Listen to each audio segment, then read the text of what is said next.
Salve irmãos, com a paz do Senhor. Estamos aqui iniciando o estudo das lições bíblicas da Escola Bíblica Dominical, terceiro trimestre de 2026. Nesse trimestre, estudaremos a Igreja dos Gentios, da chamada missionária à consolidação do Evangelho entre os povos. Estudaremos do capítulo 13 ao capítulo 28 de Atos. Atos é uma fonte inestimável para os estudantes do Novo Testamento. Deus seja louvado em nome de Jesus. Nesse trimestre, estudaremos a Igreja dos Gentios, acompanhando a expansão para além do contexto judaico, evidenciando a direção soberana do Espírito Santo na missão da igreja. Na primeira lição, os chamados para os gentios, analisaremos Atos capítulo 13, o envio de Paulo e Barnabé a partir da igreja de Antioquia, destacando uma comunidade sensível à voz do Espírito Santo. Esta lição é comentada pelo pastor Wagner Gabi, líder e professor da Assembleia de Deus em Curitiba, Paraná, conferencista, advogado, escritor, autor de obras publicadas pela CPAD, como As Doenças dos Séculos, Planejamento e Gestão Eclesiásticas, Relações Públicas para Líderes Cristãos e as Parábolas de Jesus. Nessa lição, estudaremos algumas lições. O chamado para os gentios, a primeira lição.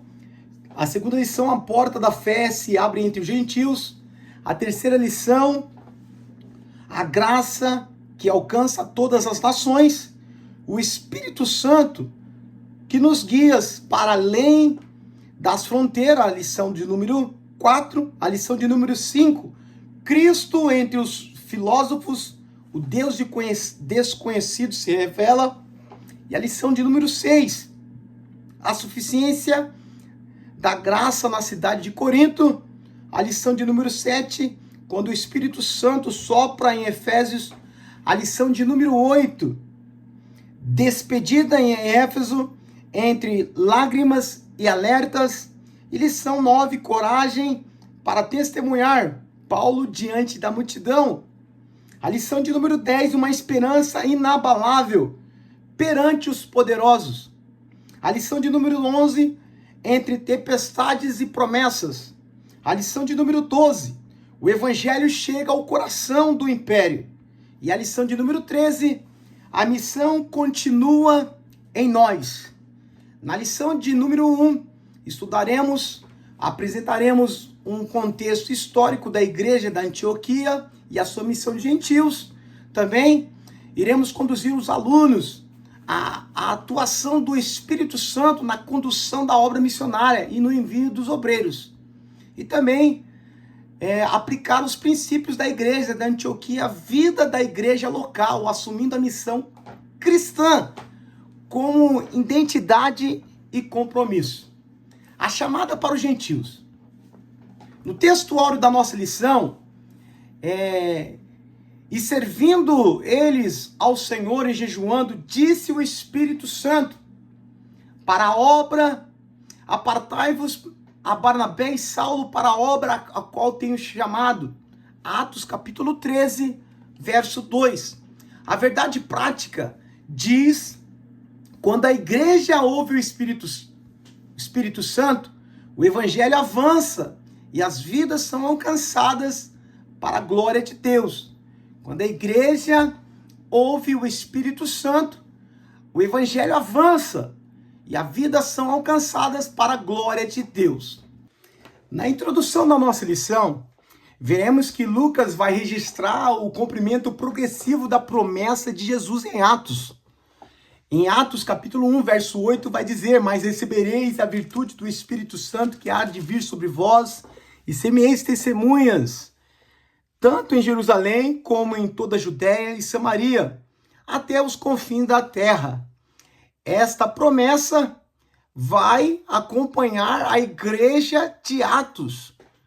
Os capítulos 13 ao capítulo 28 vai marcar a grande virada da narrativa, aonde o evangelho estava sendo pregado somente em Jerusalém, quando o foco deixa de ser Jerusalém e passa a ser ali no quartel-general da Antioquia.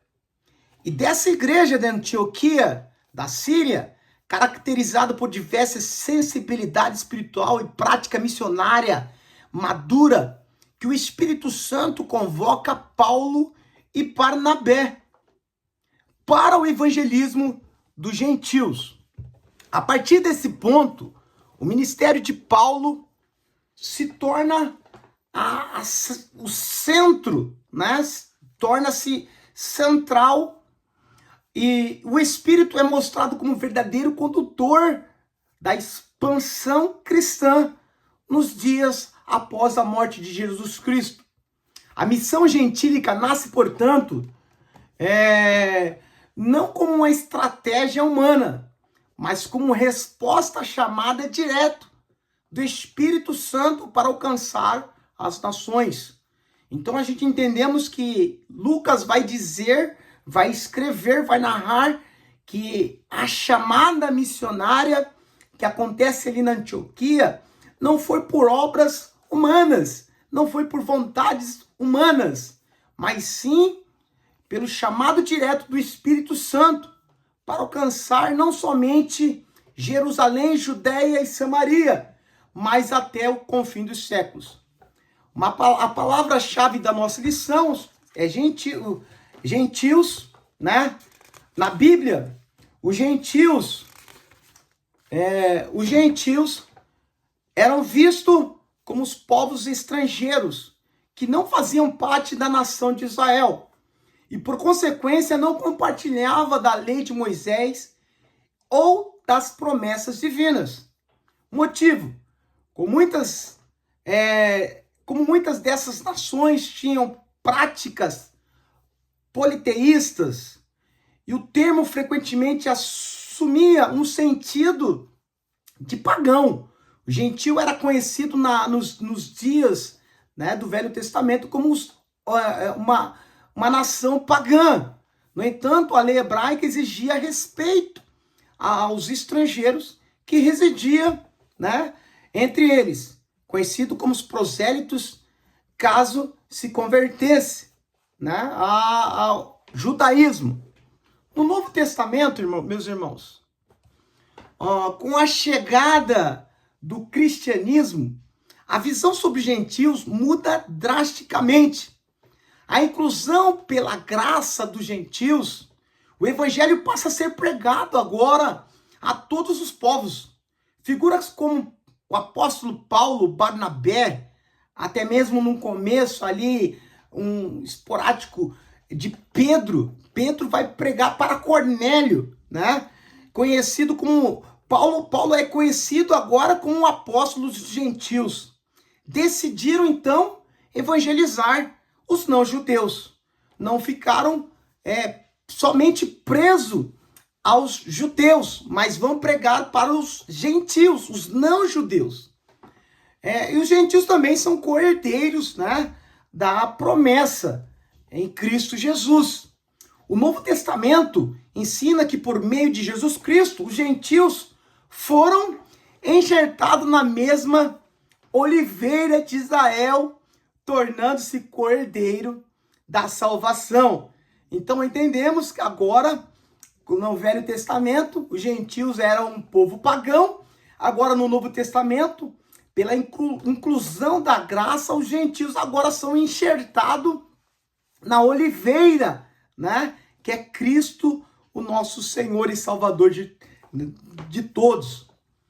O primeiro ponto da nossa lição é o nascimento da missão gentílica, né? E o primeiro tópico é Antioquia. Antioquia, meus irmãos, foi um centro escolhido por Deus, fundada por Seleuco Nicator no ano 300 anos antes de Cristo. Essa Antioquia, futuramente conhecida como Antioquia da Síria, se tornou-se a terceira e maior cidade do Império Romano, perdendo apenas, ficando atrás apenas de Roma e Alexandria da Grécia. Culturalmente, Antioquia era composta de gregos helenistas, que abrigava significativamente a população judaica e exercia forte influência intelectual e comercial devido ao porto de Seleucia, né? Atos capítulo 13, verso 4 vai dizer: foi ali que os discípulos foram chamados pela primeira vez cristão, né? Atos 11, 26, o termo cristão aparece apenas 3 vezes no contexto original do Novo Testamento, marcando a origem, o uso da denominação dos seguidores, né, de Jesus. Algo interessante aí que nós devemos relatar, que não foram os judeus que reconheceram aqueles discípulos, aqueles homens, né, como cristão, mas sim os gentios lá de Antioquia. A primeira menção ocorrida acontece na cidade de Antioquia, atual Turquia, onde os discípulos foram assim chamados pela primeira vez. Atos capítulo 11, verso 26. Na segunda menção, no julgamento do apóstolo Paulo, diante do rei Agripa, Atos 26, verso 28. E a terceira menção foi feita na epístola de encorajamento do apóstolo Pedro sobre o sofrimento pela fé. 1 Pedro, capítulo 4, verso 16.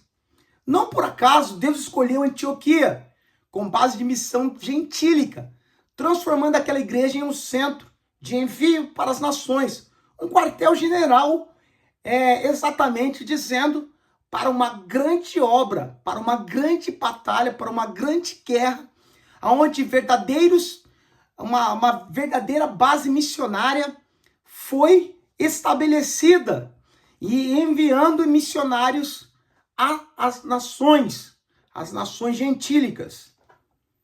Olha o que diz em Atos capítulo 6, verso 1.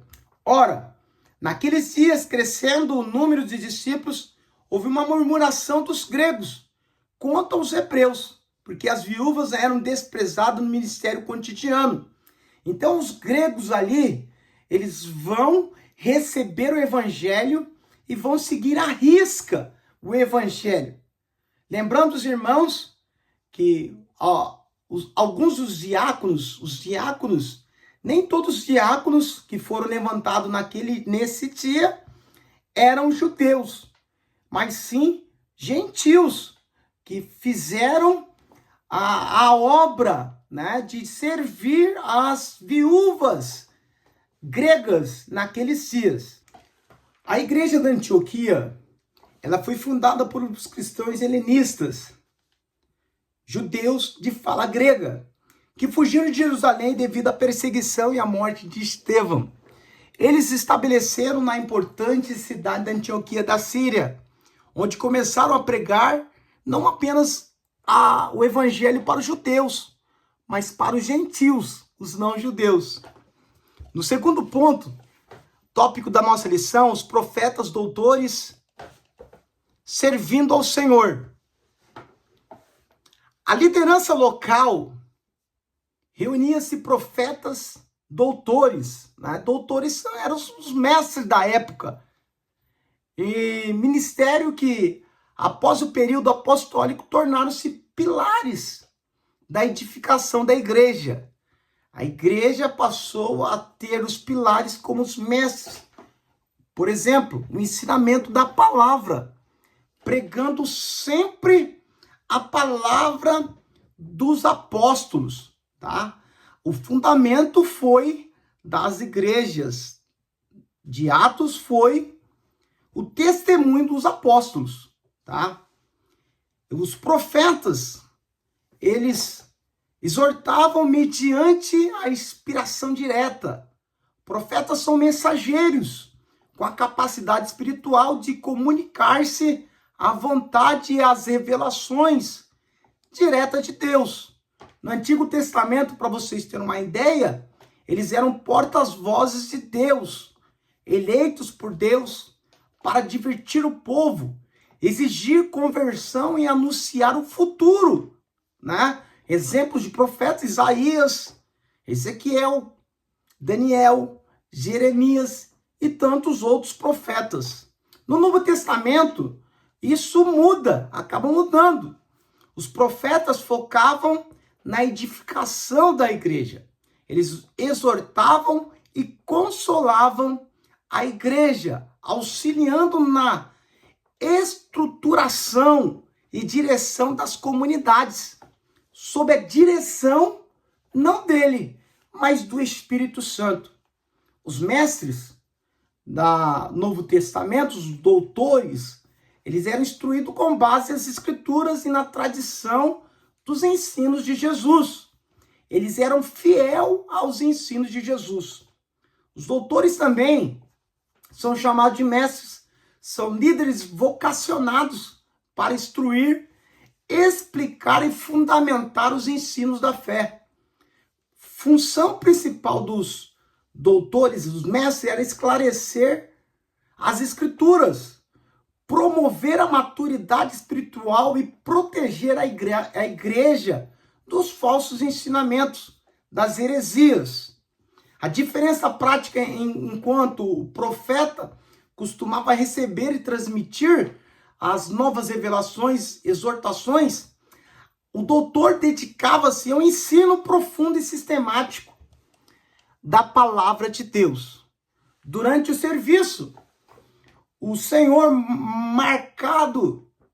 durante o serviço ao Senhor, marcado por oração e jejum, o Espírito Santo falou à disposição desses líderes buscar a vontade divina, revelada uma comunidade madura.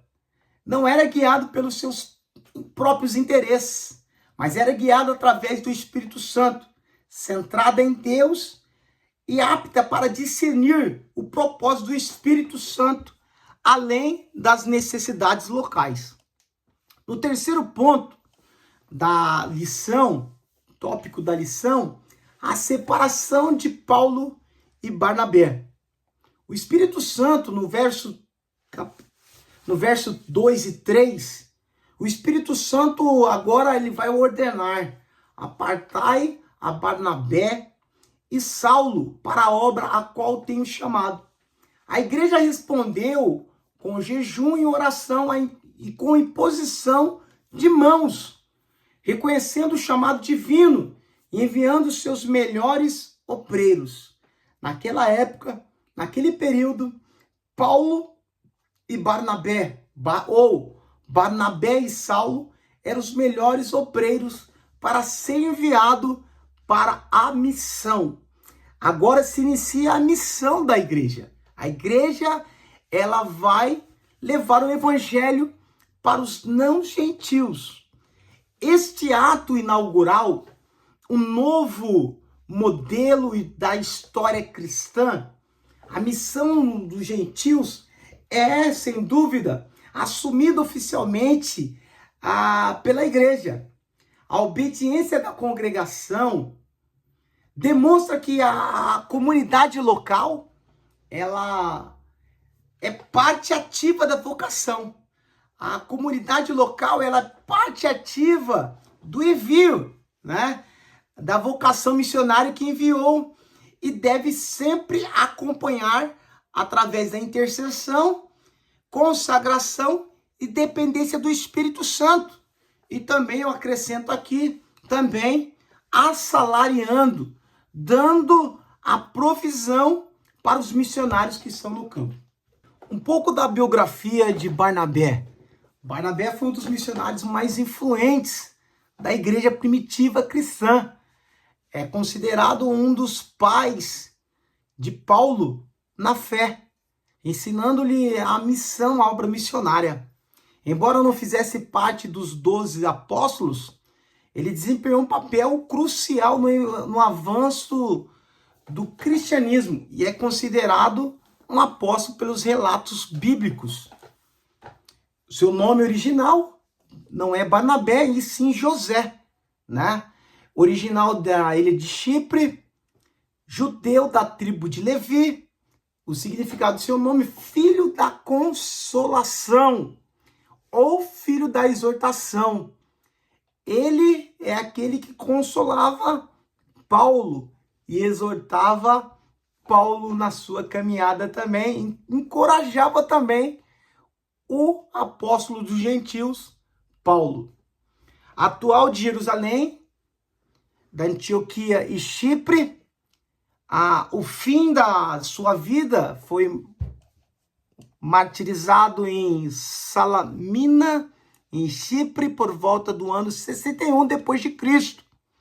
Destaque da sua trajetória: generosidade extrema. Logo no início do cristianismo, vendeu as suas propriedades e entregou o dinheiro aos apóstolos, aos pés dos apóstolos. Mentor de Paulo, após a conversão de Saulo, que viria a se tornar o apóstolo Paulo, o apóstolo de gentios, a comunidade cristã temia aproximar-se dele por causa do seu passado como perseguidor. Barnabé, porém, foi o único que acreditou e apoiou, né, a sua mudança, e aconselhou e apresentou aos apóstolos. Também ele era uma grande liderança na Antioquia. Foi enviado à Antioquia da Síria, onde os seguidores de Jesus foram chamados pela primeira vez cristão. Ele fazia parte desses que foram primeiros chamados cristão. Também foi discipulado, né? Foi o discipulador de João Marcos.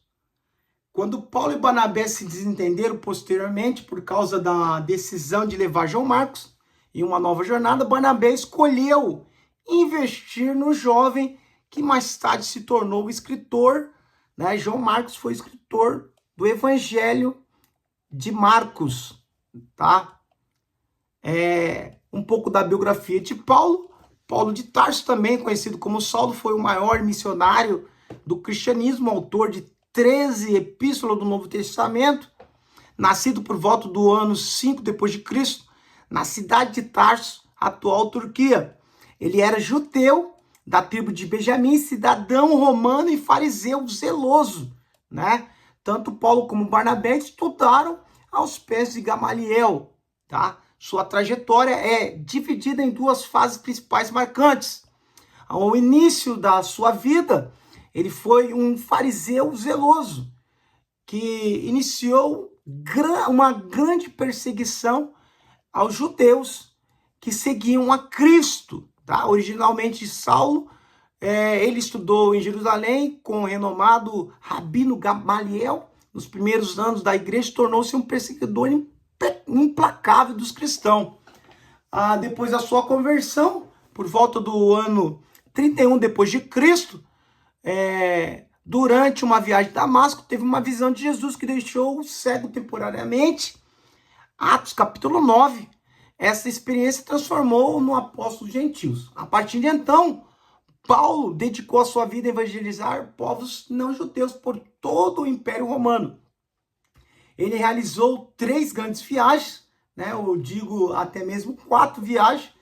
Depois ele foi para Roma, e quando ele vai para Roma também ele evangeliza ali muitas pessoas e fundou diversas comunidades cristãs primitivas, né? Várias igrejas foram fundadas por Paulo. Mesmo enfrentando perseguições, naufrágios, seus escritos, suas visões teológicas formaram, né, as bases estruturais do pensamento cristão. Paulo, depois de Jesus Cristo, é um dos maiores influentes da igreja, né, da igreja de Cristo. Ele foi martirizado em Roma por volta do ano 67 depois de Cristo. No segundo tópico da nossa lição, o Espírito Santo e a obra missionária. Fizemos uma introdução do primeiro tópico e agora nós iremos decorrer aí no segundo tópico, o Espírito Santo e a obra missionária. No primeiro ponto do segundo tópico, o Espírito Santo que conduz a missão. Atos dos Apóstolos também é conhecido como Atos do Espírito Santo, né? É conhecido como a obra do Espírito Santo, né? O livro de Atos pode ser chamado como Justiça de Atos do Espírito Santo. É ele que inspira, dirige, separa e envia missionários. A missão não nasce da criatividade humana, mas da vontade soberana do Espírito Santo. Sem o poder do Espírito Santo, os apóstolos permaneceram retraídos. Com o Pentecoste, tornaram-se proclamadores ousados da fé. Os milagres agora começam a fluir depois da descida. Atos capítulo 2, da descida do Espírito Santo. Os apóstolos agora são cheios, eles recebem o dínamo, poder do Espírito Santo para proclamar o Evangelho. Assim, toda a iniciativa evangelizadora autêntica é o fruto do Espírito Santo no coração da igreja. Em Lucas, capítulo 24, verso 49, vai dizer: eis que sobre vós envia a promessa do Pai. Ficai, porém, na cidade de Jerusalém, até que do alto sejais revestidos de poder, né? Mateus, capítulo 28, verso 18, vai dizer: chegando Jesus, falou dizendo: é-me dado todo o poder, né, no céu e na terra. E em Marcos, né, a gente tem a leitura do envio, né? E disse-lhes, Jesus diz para os discípulos: ide por todo mundo, pregai o evangelho a toda criatura. Quem crer e for batizado será salvo, mas quem não crer será condenado. Esses sinais seguirão os que creem. Meu nome expulsarão demônios, falarão novas línguas, pegarão na serpente, beberão alguma coisa mortífera e não lhe fará dano algum. Porém, porão as mãos sobre os enfermos e sararão. Tudo isso vai concretizar na vida dos apóstolos depois, né? Depois do Pentecoste, tá? Toda esta obra maravilhosa que nós conhecemos da igreja, ela é executada depois que o Espírito Santo começa a trabalhar na vida. O Espírito Santo agora enche os apóstolos, os 12 homens, para incendiar o mundo. Os homens são incendiados pelo poder do Espírito Santo. Os homens agora vão ser transformados pelo poder do Espírito Santo de Deus. No segundo ponto da lição, o poder do Espírito Santo na evangelização dos gentios. Os discípulos viviam cheios do Espírito e por isso evangelizavam com coragem. Eles eram cheios do Espírito Santo. Se você não é cheio do Espírito Santo, saiba nesta mensagem, se encha do Espírito Santo para proclamar o Evangelho. O Espírito Santo vai fazer uma obra maravilhosa na tua vida. E por isso, irmãos, a evangelização com coragem, discernimento e alegria acontece. O batismo do Espírito Santo lhes deu poder para testemunhar de Cristo e eficácia em sua mensagem. A mensagem agora, ela é uma mensagem poderosa, uma mensagem eficaz. E também testemunhar o poder do Espírito Santo. Logo após eles receberem o batismo com o Espírito Santo, no dia de Pentecoste, Pedro e João vão subir ali no templo, na Porta Formosa, e se deparam com um aleijado. E naquela mensagem, Atos capítulo 3, aquele aleijado pede uma esmola. Pedro, com ousadia, vai dizer para aquele homem: não tenho ouro e não tenho prata, mas o que eu tenho, eu te dou. Em nome de Jesus, levanta e anda. Aquele homem levanta e anda pelo poder do Espírito Santo e entra no templo, glorificando ao nosso Senhor Jesus Cristo. Essa unção que agora os apóstolos vão sentir, presenciar, não é apenas fortalecer a pregação, mas também conferiu autoridade espiritual para enfrentar resistências, né? Pedro e João, Tiago, eles vão enfrentar as autoridades nacionais de Israel, de Roma, né? Os homens mais influentes ali, né? As autoridades que governavam. Esses homens cheios do Espírito Santo vão falar com muita ousadia, vão ter coragem para enfrentar a batalha, né? A expansão, né? do Evangelho registrado em Atos, de 120 discípulos, a multidão, e depois é resultada direta dessa obra sobrenatural. 3.000 almas se rendem e depois mais 5.000 almas se rendem ao cristianismo, né? Em Lucas, capítulo 4, verso 16 até o verso 19, também o profeta Isaías, capítulo 61, vai dizer que Jesus, ele vai fazer as suas obras devido também ao Espírito Santo. Depois que o Espírito Santo, né, ele vai ler lá, né, o Espírito Santo está sobre mim, ele vai fazer as obras, né, ele vai pregar aos cegos, aos aleijados, os cativos, oprimidos, libertar as pessoas que estão sobrecarregadas, estão endemoniadas, e aí Jesus vai pregar o Evangelho, né?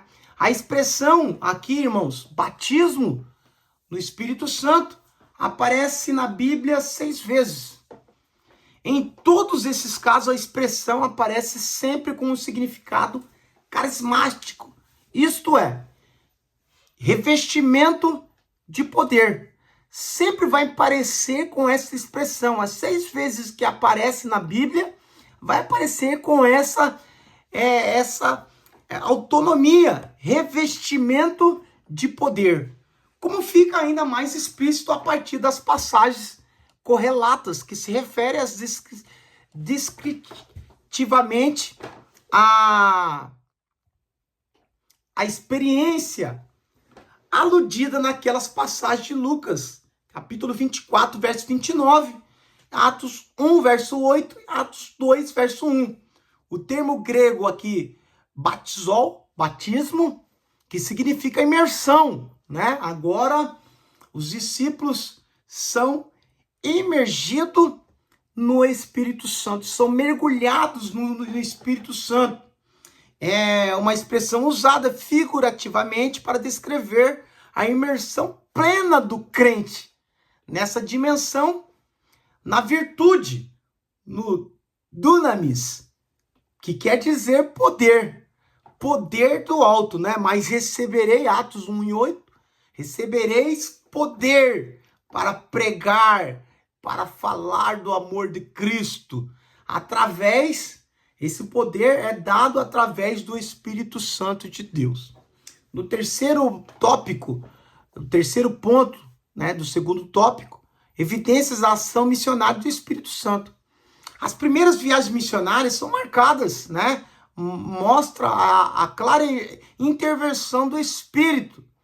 Portas vão se abrir, vidas serão transformadas e as igrejas serão plantadas, né? Apesar de toda a batalha, ao contrário do Evangelho, né? As perseguições, eles vão fundar as igrejas ali, as igrejas gentílicas, tá?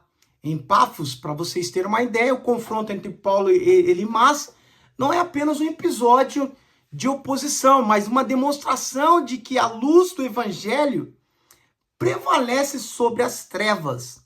A luz, quando ela chega, ela vai clarear a escuridão, vai clarear a vida que está andando na escuridão.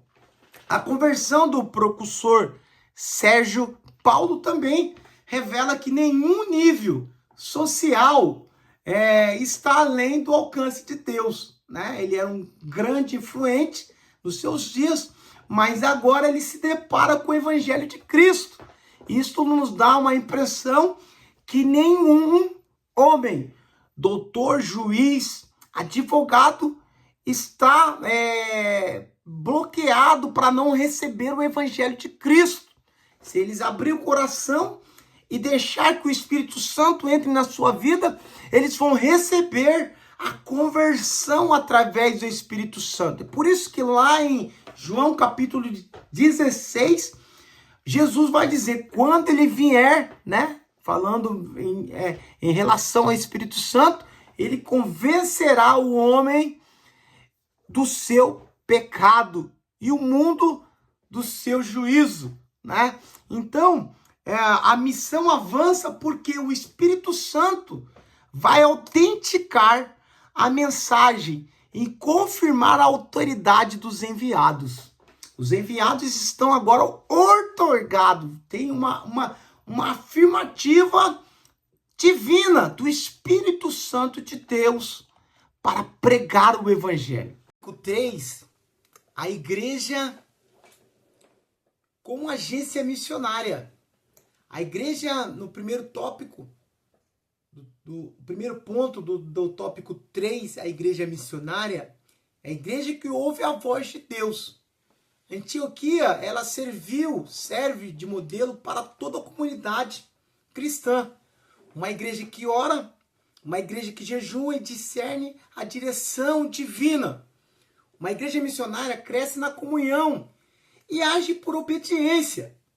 A obra missionária não é uma programação, mas uma identidade, né? Não é aquilo que você define na sua cabeça e faz, mas uma identidade. Está no cerne da igreja ser uma igreja missionária. Uma igreja que não faz evangelismo, que não faz culto ao ar livre, que não faz culto doméstico, uma igreja que não patrocina, né, o missionário, ela não tem no seu cerne, no seu interior, missões. Ela está imatura, não é uma igreja madura. A igreja de Antioquia é uma igreja madura. Em Atos capítulo 13, irmãos, para vocês terem uma ideia, nós iremos ver que o Espírito Santo fala à igreja e se coloca diante de Deus com reverência e compromisso. O Espírito Santo ele vai tomar decisões, tá? Atos capítulo 15, verso 28 vai dizer, pois pareceu bem o Espírito Santo e a nós não vos impor maior encargo, além das coisas essenciais. Paulo vai falar, né? Não vamos colocar encargos nas igrejas, mas pareceu bem o Espírito Santo, né? E a nós, a não vos impor. O Espírito Santo também ele pode se entristecer. Efésios capítulo 4, verso 30, Paulo vai dizer, não entristeçais o Espírito de Deus, né? Então, no qual fostes selados para o dia da vossa redenção. O Espírito Santo também fala, Atos capítulo 13, verso 2, e servindo eles ao Senhor e jejuando, disse o Espírito Santo, separai-me agora, Barnabé e Saulo para a obra a qual tenho chamado. O Espírito Santo distribui os dons espirituais. Se você deseja ter um dom espiritual, você precisa clamar para o Espírito Santo, buscar a sua presença, buscar a sua direção. Em 1 Coríntios, capítulo 12, verso 11, o mesmo Espírito. Observe que o Espírito aqui ele está com o E maiúsculo, não minúsculo. Quando é o E maiúsculo, entendemos que é o Espírito Santo de Deus. Quando é o minúsculo, é o espírito do homem, ou o espírito maligno, tá? Distribui dons espirituais como lhe apraz, como lhe quer, né? A cada um individualmente, tá? No segundo ponto do terceiro tópico, uma igreja que envia e sustenta seus missionários. Quando uma agência de turismo vende um pacote para um turista, ela vai direcionar no hotel, no restaurante, um café da manhã, um almoço, um transladado. Ela vai cuidar de tudo isso daí. E a igreja ela tem que ter essa visão. Quando enviar um missionário, ela tem que cuidar do missionário, tem que assalariar o missionário. O missionário está lá na ponta, pregando o evangelho, levantando igrejas que serão do ministério, né? A qual ele está servindo. E muitos missionários, eles são desamparados, são abandonados, são aí deixados ao relento, né? E não são sustentados pela igreja. Mas a igreja de Antioquia, ela age diferente, né? Ela, além de enviar, né, com os missionários, vai dizer o texto que a imposição das mãos, a igreja ela vai impor as mãos sobre Paulo e Barnabé, mostra que a igreja participa ativamente do envio, né? Só foi enviado depois da imposição de mão. Não retém seus melhores servos, mas os consagra ao propósito eterno, tá? Esse ponto aqui, não retém os melhores servos. Hoje a gente fica até preocupados, né? Os melhores não querem mais se dispor à vontade de Deus, se retém, pagam preço, vive uma vida que não lhe agrada a Deus, devido ao não atender o chamado do Espírito Santo, tá? Sustentar, irmãos, também é algo que a igreja tem que fazer, sustentar, interceder, acompanhar, né? Missionários é a parte inseparável da vocação eclesiástica, tá? Da igreja, é a vocação da igreja fazer isso, sustentar, interceder, acompanhar os missionários que estão no campo, pedir relatórios. A igreja envia missionário, não tem relatório do missionário. Assim como Antioquia se tornou um centro de envio, cada igreja local é chamada para se tornar a base de operação para que o evangelho alcance os novos povos e cultura. Em Filipenses capítulo 4, do verso 14 ao verso 19, vai dizer: todavia, Paulo, né, fizesse bem a tornar parte da minha aflição. Bem sabeis também que os filipenses, que no princípio do evangelho, quando parti da Macedônia, nenhuma igreja comunicou comigo, né, com respeito a dar a receber e a receber, senão vós somente, a igreja de Filipos, porque também uma outra vez mandaste o necessário a Tessalônica.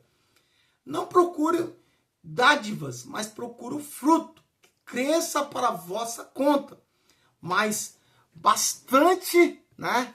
Bastante tenho recebido e tenho abundância. Cheio estou, depois que recebi de Epafrodito, o servo de Paulo, né? Enviado da igreja de Filipenses, o que da vossa parte me foi enviado, como cheiros de suavidade, sacrifício agradável e aprazível a Deus. O meu Deus, porém, segundo as suas riquezas, suprirá todas as vossas necessidades em glória, por Cristo Jesus, o nosso Senhor.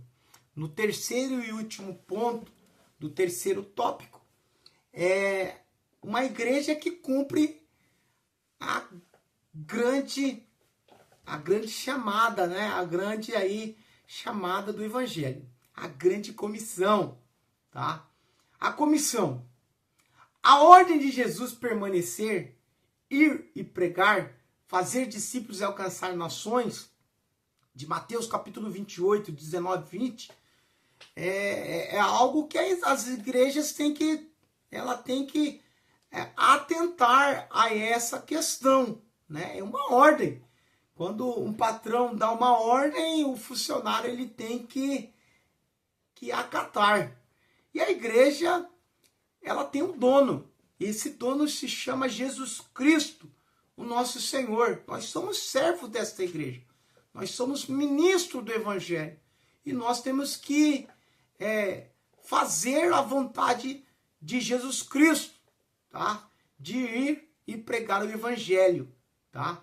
No mundo ainda, há povos que nunca ouviram o Evangelho. Mas como ouvirão se não há quem pregue? Romanos capítulo 10, verso 14. No verso 15 diz: e como pregarão se não forem enviados? Né? Aqui deixa uma reflexão para os irmãos, né? Que o Espírito Santo, irmãos, continua chamando homens e mulheres para esta obra. Cabe à igreja atender o chamado com prontidão, oração, recursos e disposição para ir. Há muitas pessoas que ainda no seu coração queima a chama de missões, de evangelizar, de pregar o evangelho a todas as pessoas. Mas algumas igrejas retêm essas pessoas. As igrejas precisam ter esse discernimento, clamar, orar, jejuar, buscar a direção do Espírito Santo para enviar os melhores missionários para fazer missões. Isto é o que nós aprendemos nesta lição. E a conclusão da nossa lição de hoje é a missão entre os gentios. Começa com oração, jejum e sensibilidade, o discernimento à voz do Espírito Santo. A igreja de Antioquia, ela demonstra, mostra que Deus fala, chama, separa e envia. E que a igreja responde, intercede e sustenta. A palavra de Deus, ela é poderosa para transformar todo pecador em uma pessoa regenerada, alcançada pela graça. Hoje, o Espírito Santo continua chamando a sua igreja para alcançar as nações. Estamos dispostos a ouvir a voz do Espírito Santo, obedecer e participar da missão que ainda está em andamento? A missão ela não vai parar, não vai terminar nem depois do arrebatamento. A missão vai continuar. As duas testemunhas irão pregar o Evangelho de Cristo. Haverá salvação depois do arrebatamento. E aí nós podemos viver uma vida de obediência, fazendo missões. Fazer missões não é da boca para fora, como muitos dizem. Missões está no coração de Deus. Missões tem que estar no centro da vontade de Deus, sim, mas também da igreja. Os líderes têm que estar à disposição. Os líderes têm que estar à disposição do chamado do Espírito Santo. Deus abençoe os nossos irmãos em Cristo Jesus nesta introdução na escola bíblica dominical, a terceira lição, o terceiro trimestre de 2026. A igreja dos gentios, a igreja que proclama o Evangelho. Deus abençoe em nome de Jesus.